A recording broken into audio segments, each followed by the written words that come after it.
Rolfe, we've heard all the rumors. Is it going to happen today? We think so. Yeah, it's pretty. It looks pretty likely. What's going to happen? Nothing that now.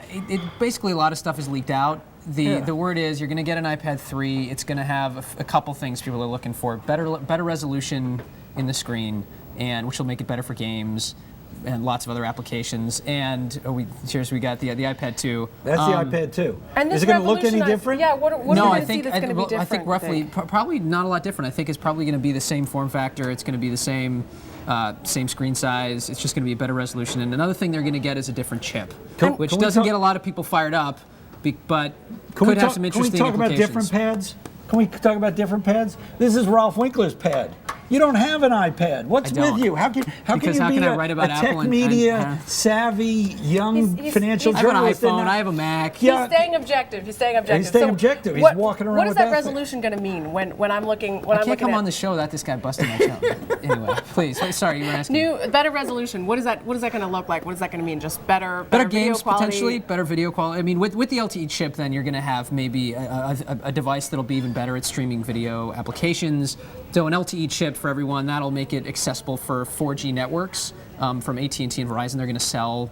We've reported, Jessica Vasilero and Spencer Ante reported yesterday that AT&T and Verizon are going to sell an LTE-enabled iPad, much faster chip, 4G network that these guys are building out, which also has some implications. If that's the chip that ends up going in the iPhone, then are we going to get an LTE iPhone? Was that the iPhone 5? Will it be LTE enabled? A lot of people think that. And that could be good news for Verizon. Theoretically, give you additional confirmation that's possible. And you make a good point. If one of the problems with the iPad right now, nobody wants a second data plan, right? So what they're doing is a lot of them are buying the Wi-Fi only iPad.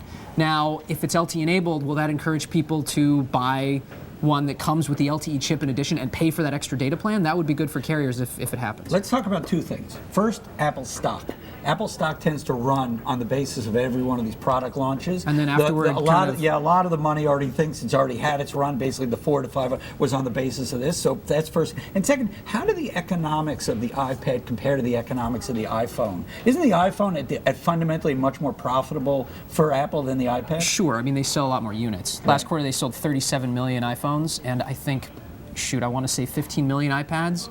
We'd have to go back and check, but it was many fewer.